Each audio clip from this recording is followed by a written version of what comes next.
সময় ক্ষমতায় থাকতে তত্ত্বাবধায়ক সরকার বাতিল করে আওয়ামী লীগ। ইসি নয়, প্রশাসনের হাতেই ছিল ৩ নির্বাচন, পরিচালনার ভার তদন্ত প্রতিবেদন।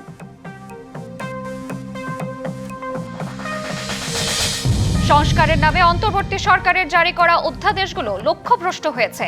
আমলাতন্ত্রের কাছে আত্মসমর্পণ, টিআইবির মূল্যায়ন।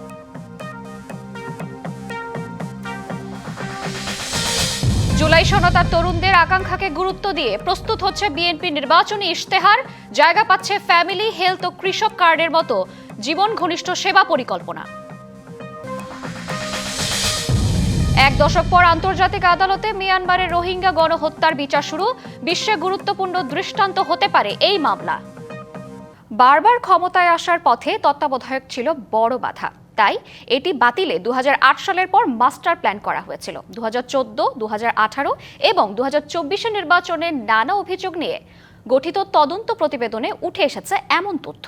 এতে আরও বলা হয়েছে, আওয়ামী লীগের নির্বাচনের পরিকল্পনা বাস্তবায়নে প্রশাসন, পুলিশ, নির্বাচন কমিশন ও গোয়েন্দা সংস্থার একটি অংশকে রাষ্ট্রীয়ভাবে ব্যবহার করা হয়।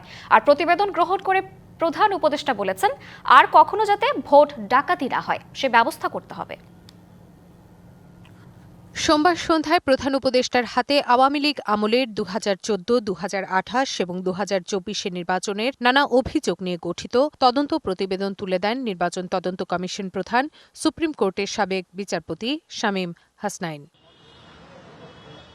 নির্বাচন পদ্ধতি এবং ব্যবস্থাপনা নিয়ে 2028-এর পর মাস্টার প্ল্যান হয়েছে উল্লেখ করে সংবাদ সম্মেলনে কমিশন প্রধান বলেন, তত্ত্বাবধায়ক সরকার বাতিল করা ছিল আওয়ামী লীগের দীর্ঘ সময় ক্ষমতায় থাকার পরিকল্পনার অংশ। তারা এই কেয়ারটেকার গভর্নমেন্ট সিস্টেমটাকে বাতিল করলো এবং বাতিল করাটা যে মোটিভেটেড ছিল তার প্রমাণ হচ্ছে এটা, যারা এর মধ্যে ইনভলভ ছিল এটা বাতিল করার জন্য 3 জন প্রত্যেকে চিফ জাস্টিস হয়েছে বাংলাদেশের, তাদেরকে রিওয়ার্ড করা হয়েছে।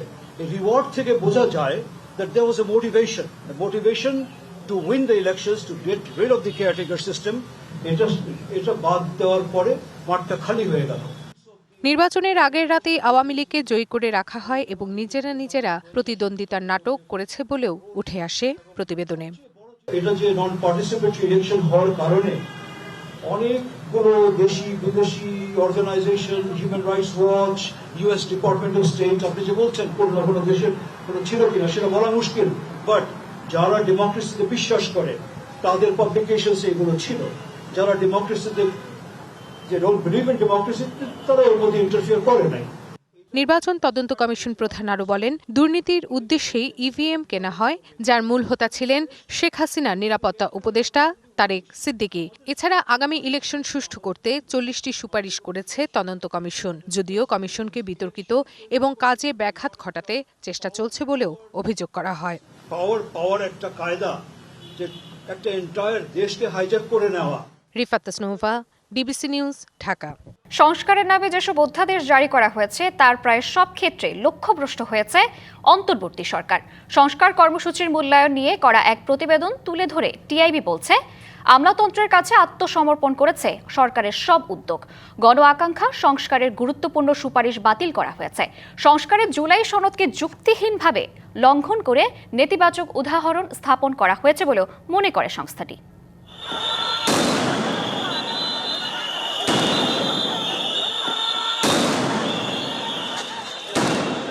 গণ অভ্যুত্থানে আওয়ামী লীগ সরকারের পতনের পর সবাই স্বপ্ন দেখেছিল নতুন বাংলাদেশের। সংস্কারের মাধ্যমে রাষ্ট্রকাঠামো, সরকার ব্যবস্থায় এবং সরকারি প্রতিষ্ঠানগুলোয় আমূল পরিবর্তনের প্রত্যাশা করা হয়েছিল। এজন্য অন্তর্বর্তী সরকার রাষ্ট্রীয় ব্যবস্থা ও প্রতিষ্ঠানগুলোর সংস্কারে 11টি কমিশন করে এবং প্রণয়ন হয় শতাধিক অধ্যাদেশ। 2025 সেসব অধ্যাদেশ ও সংস্কার বাস্তবায়নের মূল্যায়ন তুলে ধরা হয় টিআইবির ধানমন্ডি কার্যালয়ে। 11টি সংস্কার কমিশন হয়েছে। অন্তর্বর্তী সরকার দুর্নীতি দমন কমিশন অধ্যাদেশে যে পরিবর্তন এনেছে তাতে বিচারে আপোষ করার সুযোগ রাখা হয়েছে বলে মনে করে সংস্থাটি। দুদকের পরিপূর্ণ স্বাধীনতার পাশাপাশি জবাবদিহিতার জন্য সবচেয়ে গুরুত্বপূর্ণ কৌশলগত যে সুপারিশ ছিল সেটিকে উদ্দেশ্যমূলকভাবে বাদ দেওয়া হয়েছে। টিআইবি বলছে, স্বাধীন পুলিশ কমিশনের স্বপ্নকে ধূলিসাৎ করা হয়েছে, তাতে ক্ষমতার অপব্যবহারের সুযোগ রয়েছে। পুলিশ কমিশন অধ্যাদেশের দিকে যাই, এটা হচ্ছে আইনের ঘাটতি। এখানে এই অধ্যাদেশে ইতিবাচক কিছু নাই।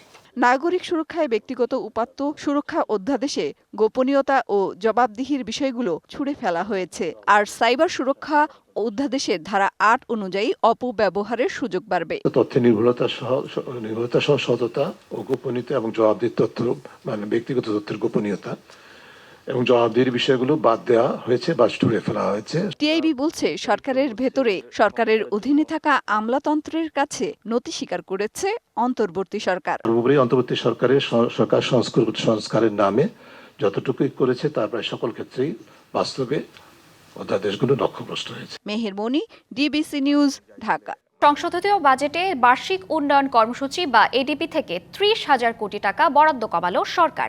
প্রধান উপদেষ্টার সভাপতিত্বে অনুষ্ঠিত জাতীয় অর্থনৈতিক পরিষদের সভায় নেওয়া হয় এমন সিদ্ধান্ত। এতে এডিপির নতুন আকার দাঁড়ালো ২ লাখ কোটি টাকা। বৈঠক পরবর্তী সংবাদ সম্মেলনে পরিকল্পনা উপদেষ্টা জানান, প্রকল্প অনুমোদনে স্বচ্ছতা আনতে আরও কঠোর শর্ত আরোপের উদ্যোগ নিয়েছে সরকার। গেল জুনে 2025-26 অর্থবছরের জন্য 7,90,000 কোটি টাকার বাজেট ঘোষণা করেন অন্তর্বর্তী সরকারের অর্থ উপদেষ্টা ডক্টর সালেহ উদ্দিন আহমেদ। মন্থর অর্থনীতি আর নানা সংকটের মধ্যেও সরকারের বার্ষিক উন্নয়ন কর্মসূচি বা এডিপিতে 2,30,000 কোটি টাকা ব্যয়ের পরিকল্পনার কথা জানান তিনি। কিন্তু অর্থ বছরের 5 মাস পেরিয়ে গেলেও এডিপিতে খরচ করা গেছে মাত্র 28,043 কোটি টাকা, যা মোট বরাদ্দের মাত্র 11.75%। এমন বাস্তবতায় সংশোধিত বাজেটে এডিপির বরাদ্দ 30,000 কোটি টাকা কমিয়ে 2 লাখ কোটি টাকা পুনর্নির্ধারণ করল জাতীয় অর্থনৈতিক পরিষদ। প্রধান উপদেষ্টার সভাপতিত্বে অনুষ্ঠিত বৈঠকে কমানো হয় শিক্ষা খাতের বরাদ্দ। বৈঠক পরবর্তী সংবাদ সম্মেলনে পরিকল্পনা উপদেষ্টা জানান, প্রকল্প পরিচালক নিয়োগে জটিলতা আর সরকারি ক্রয় ব্যবস্থাপনা শতভাগ অনলাইনে আনার প্রক্রিয়ার কারণেই এবার কাঙ্ক্ষিত হারে গতি পায়নি এডিপি বাস্তবায়ন। প্রকল্প বাস্তবায়ন কম হলো, এডিপির আকার ছোট হলো। কারণ হলো যে আমরা ইচ্ছা করে কিছু কিছু ব্যয় সাশ্রয় করেছি।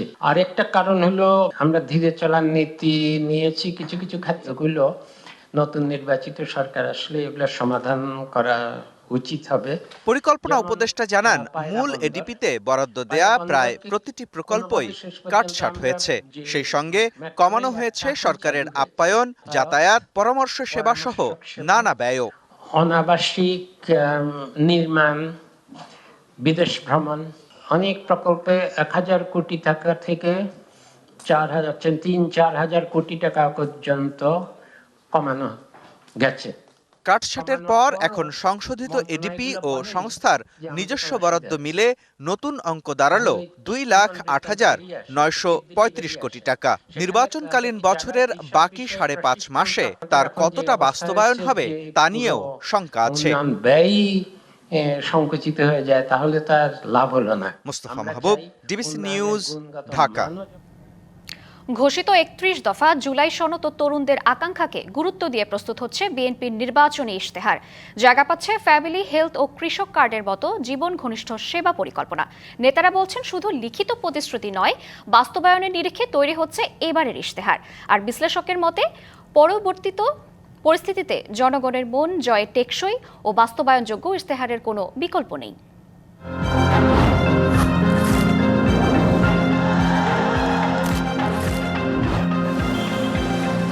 কর্মপরিকল্পনা ও প্রতিশ্রুতির লিখিত দলিল ইশতেহার নিয়ে জোরে সোরে কাজ করছে বিএনপি। দীর্ঘদিনের রাজনৈতিক সংস্কৃতিতে নির্বাচনী ইশতেহার কতটা মূল্যায়িত হয়েছে? কেবলই কি নির্বাচনে জেতার কৌশল, নাকি দলগুলোর প্রতিশ্রুতির লিখিত ফুলঝুরি মাত্র?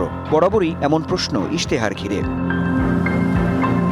তবে বিএনপি বলছে, ভিন্ন রাজনৈতিক প্রেক্ষাপটে এবার তাদের ইশতেহার শুধু নির্বাচনী প্রতিশ্রুতির দলিল হবে না, বরং বাস্তবায়নে দেয়া হবে সর্বোচ্চ নজর। ঘোষিত 31 দফা, তারুণের আকাঙ্ক্ষা এবং জুলাই সনদের সমন্বয়ে প্রস্তুত হচ্ছে ইশতেহার।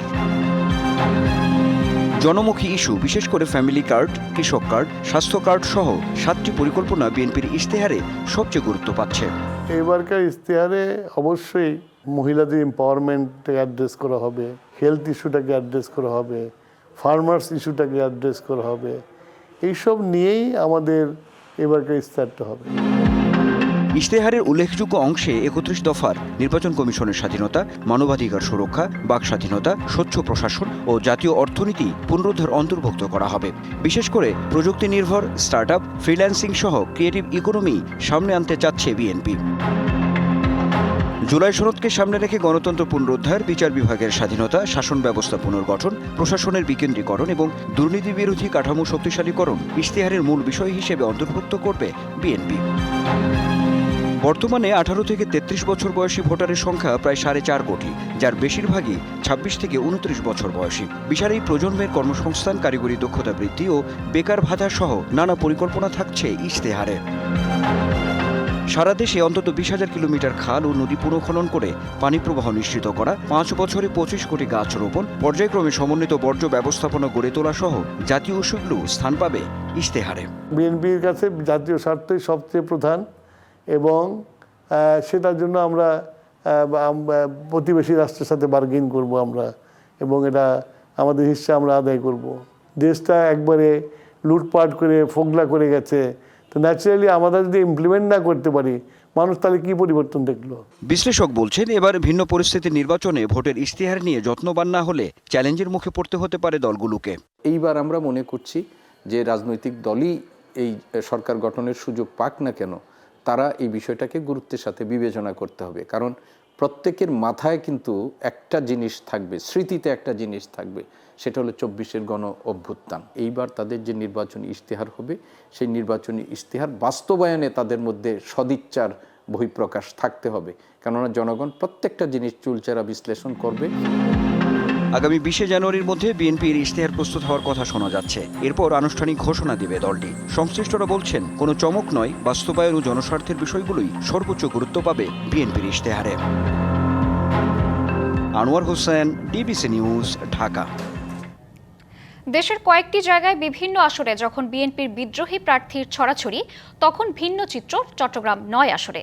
দলের মনোনয়ন বঞ্চিত 4 নেতা একাট্টা হয়ে মাঠে নেমেছেন দল মনোনীত প্রার্থীর পক্ষে। মনোনয়ন না পাওয়ার কষ্ট ভুলে ধানের শীষের পক্ষে কাজ করছেন তারা। চট্টগ্রামের প্রাণকেন্দ্রে অবস্থান চট্টগ্রাম 9 আসনের। নগরের 16টি আসনের মধ্যে এই আসনে প্রতি নির্বাচনেই থাকে বিশেষ নজর। আসনটিতে বিএনপির মনোনয়ন দৌড়েছিলেন হেভিওয়েট অনেক নেতা, তবে ধানের শীষের কাণ্ডারি হিসেবে কেন্দ্র বেছে নেয় নগর বিএনপির সাবেক যুগ্ম আহ্বায়ক আবু সুফিয়ানকে। তাতে স্বাভাবিকভাবেই মনক্ষুণ্ণ হন বঞ্চিতরা। আশঙ্কা ছিল বিদ্রোহের, তবে সেই শঙ্কা উড়িয়ে দিয়ে দল মনোনীত প্রার্থীর পক্ষে একাট্টা হয়ে মাঠে মনোনয়ন বঞ্চিত 4 নেতা। আমরা মনে করি দলের সিদ্ধান্তই চূড়ান্ত, এই জন্য আমরা কাজ করছি এবং আন্তরিকতার সহিতই কাজ করব। আশা করি আমাদের কাজের মধ্য দিয়ে দল পরবর্তীতে আমরা যারা কাজ করছি তাদেরকে মূল্যায়ন করি। দলে যাকে দিয়েছে তাকে আমরা সবাই গ্রহণ করে নিয়েছি।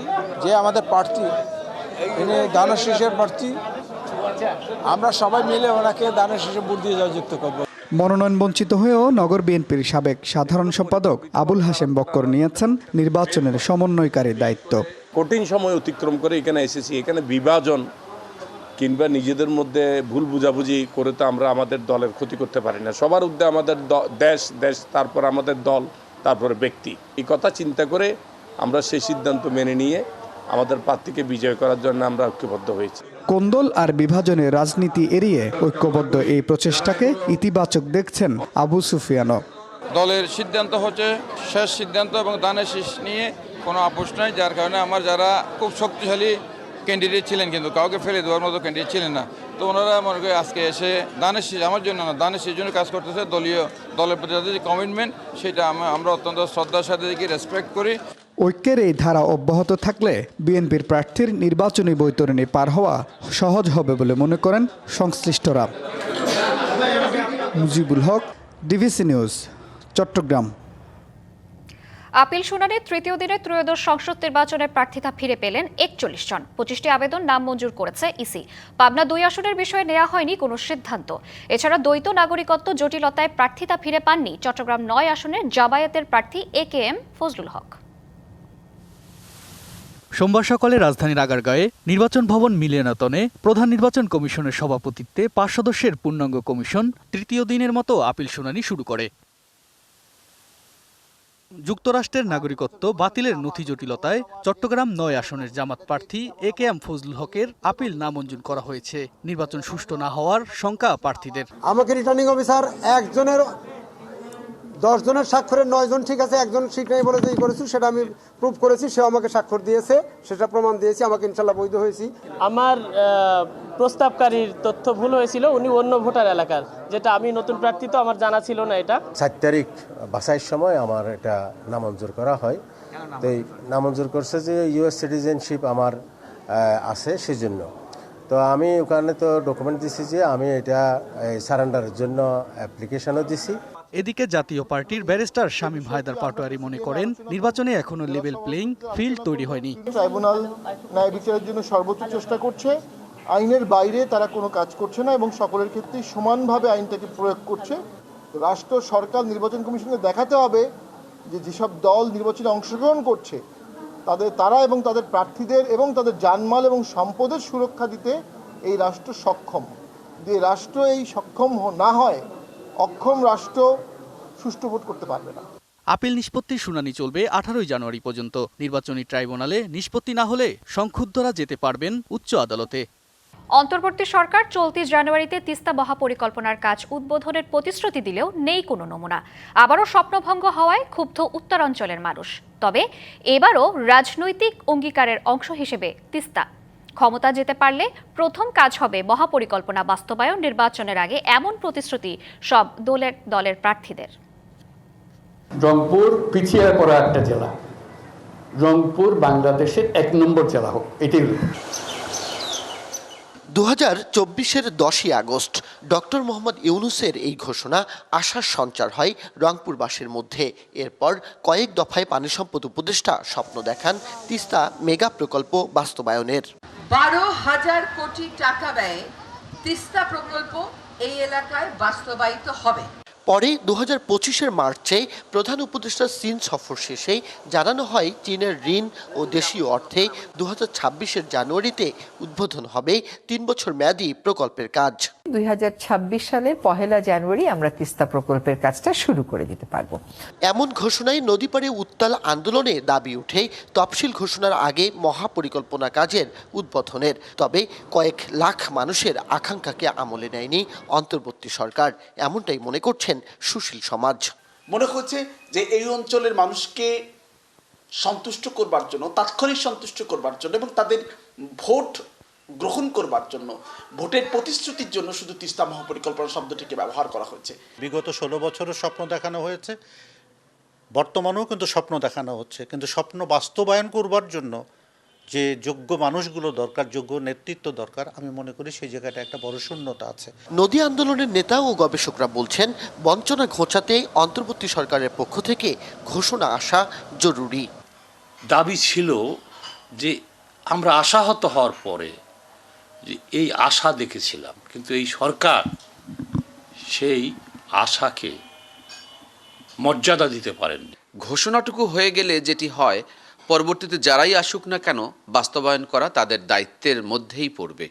এবং আমরা আশাও করি যে যারাই নির্বাচিত হয়ে আসুক না কেন তারা তিস্তা মহাপরিকল্পনার ব্যাপারে সবচেয়ে বেশি মনোযোগ দেবে। এদিকে প্রকল্প বাস্তবায়নের প্রতিশ্রুতি তিস্তা তীরে থাকা 12টি সংসদীয় আসনের প্রার্থীদের। বিএনপি, জামায়াত সহ অন্যান্য রাজনৈতিক দলগুলো জানায় ক্ষমতায় গেলে প্রথম কাজ হবে মহাপরিকল্পনার বাস্তবায়ন। 2 কোটি মানুষের জীবন মরণ নিয়ে তিস্তা নদী, মরণ ফান, সেটাকে আমরা যদি নির্বাচিত হই, আমাদের পার্টির চেয়ারম্যান ইতিমধ্যে আমাদের সঙ্গে একীভূত হয়েছেন। উনি মত প্রকাশ করেছেন যে তিস্তা মহাপরিকল্পনা অগ্রাধিকার ভিত্তিতে এটা বাস্তবায়ন করা হবে।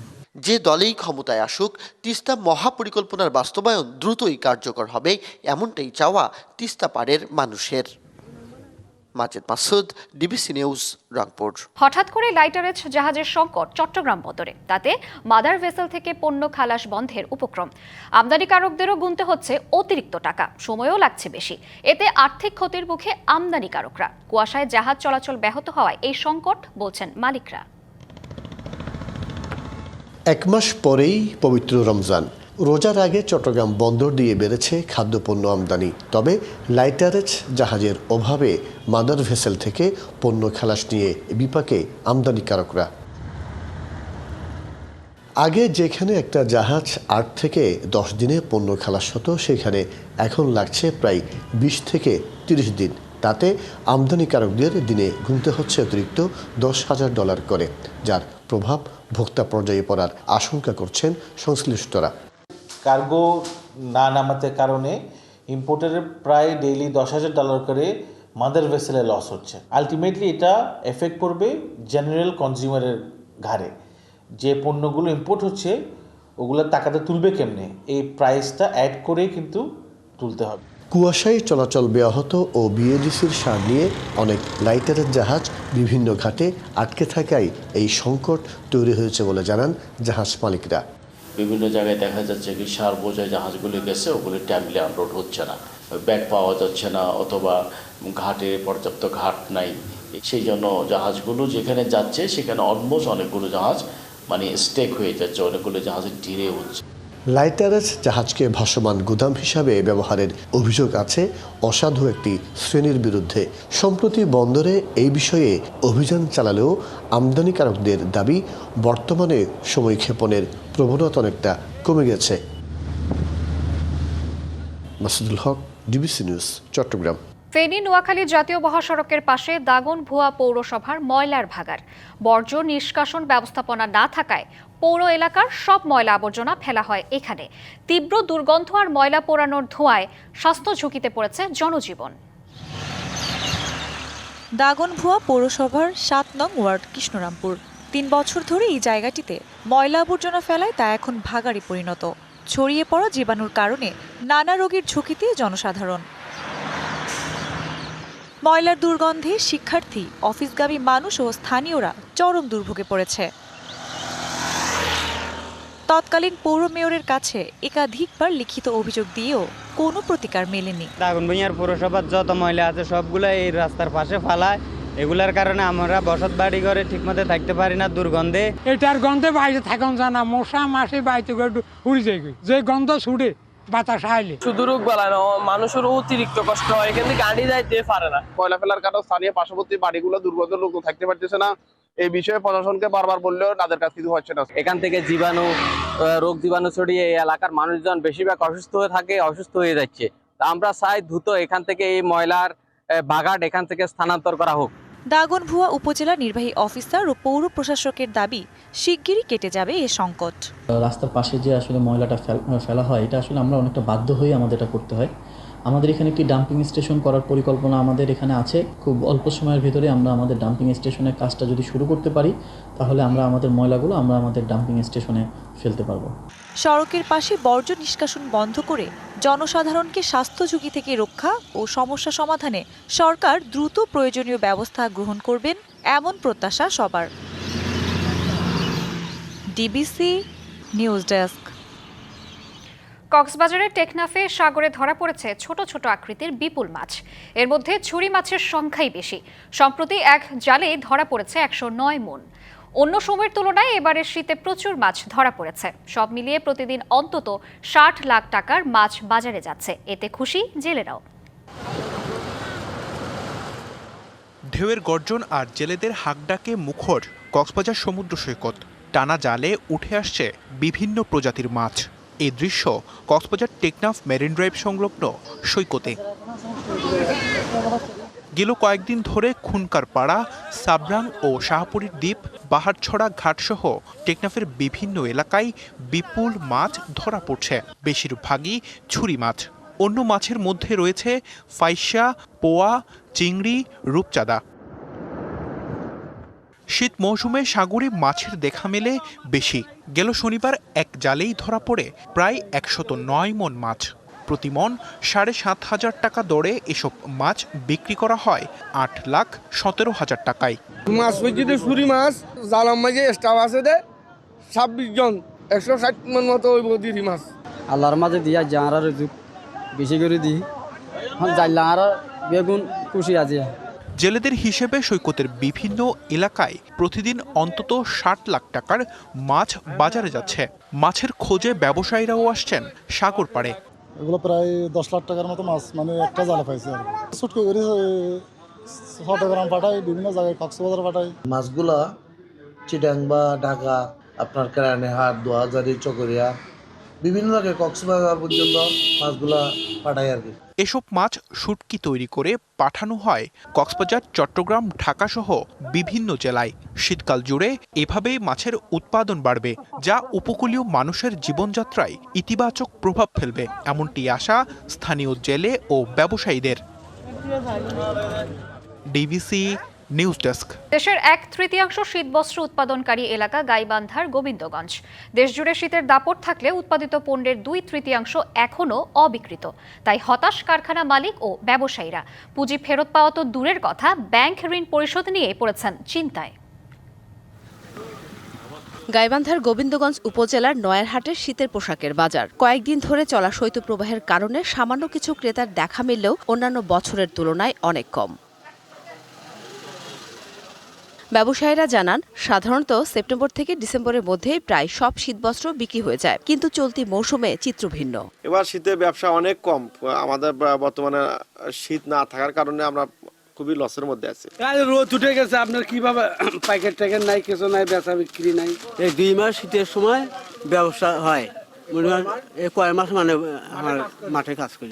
বছর জুড়ে নিজস্ব পুঁজি ও ব্যাংক ঋণে নানা ধরনের শীতবস্ত্র উৎপাদন করে থাকেন অনেকে। উৎপাদক ও ব্যবসায়ীদের ভরসা শীত মৌসুমের বেচাকিনা, কিন্তু এবার ঘটেছে উল্টো ঘটনা। আমার তো এখনো প্রায় 1.5 কোটি টাকার মাল আছে। শীত লাস্টে হলো, আমার শীতটা হয় না নভেম্বর ডিসেম্বরের প্রথমের দিকে হলে তাহলে মালটা চলে যেত। দেশের অর্থনীতিতে বিশাল অবদান রেখেছেন, কিন্তু সরকারিভাবে এনারা তেমন কোনো সুযোগ কখনো পাননি। গোবিন্দগঞ্জের মহিমাগঞ্জ সহ 5টি ইউনিয়নের প্রায় 70টি গ্রামে গড়ে উঠেছে এই ঐতিহ্যবাহী হোসিয়ারি শিল্প। বর্তমানে প্রায় 11,000 পরিবার প্রত্যক্ষভাবে জড়িত এই শিল্পের সাথে। সামরিক হামলার কথা ভাবার পাশাপাশি ইরানের ওপর চাপ প্রয়োগে দেশটির সঙ্গে ব্যবসা করা দেশগুলোর উপর 25% শুল্ক আরোপের ঘোষণা দিয়েছেন মার্কিন প্রেসিডেন্ট ডোনাল্ড ট্রাম্প। স্থানীয় সময় সোমবার ট্রাম্প ঘোষণা দিয়ে বলেন, ইরানের সঙ্গে বাণিজ্যিক সম্পর্ক রয়েছে এমন দেশগুলোর পণ্য আমদানিতে তিনি 25% শুল্ক আরোপ করেছেন। ট্রাম্প সামাজিক যোগাযোগ মাধ্যমে জানান, এ শুল্ক তাৎক্ষণিকভাবে কার্যকর হবে। ইরানের সবচেয়ে বড় বাণিজ্যিক অংশীদার হল চীন, এরপর রয়েছে ইরাক, সংযুক্ত আরব আমিরাত, তুরস্ক ও ভারত। অন্যদিকে ইরানের সামরিক হামলার কথা গুরুত্ব সহকারে ভাবা হচ্ছে বলে জানিয়েছে হোয়াইট হাউস। যুদ্ধ না চাইলেও ইরানও প্রস্তুত রয়েছে বলে জানিয়েছেন দেশটির পররাষ্ট্রমন্ত্রী আব্বাস আরাকচি। এদিকে মানবাধিকার সংগঠনগুলো বলছে, চলমান সংঘাতে ইরানে হতাহতের সংখ্যা ছাড়িয়েছে 600। ডিবিসি সংবাদে এই ছিল এখনকার মতো। ডিবিসি নিউজের সংবাদগুলো পড়তে ভিজিট করুন dbcnews.tv আর ভিজিট করুন ডিবিসি নিউজের ফেসবুক পেজ এবং ইউটিউব চ্যানেল। ডিবিসির সঙ্গেই থাকুন।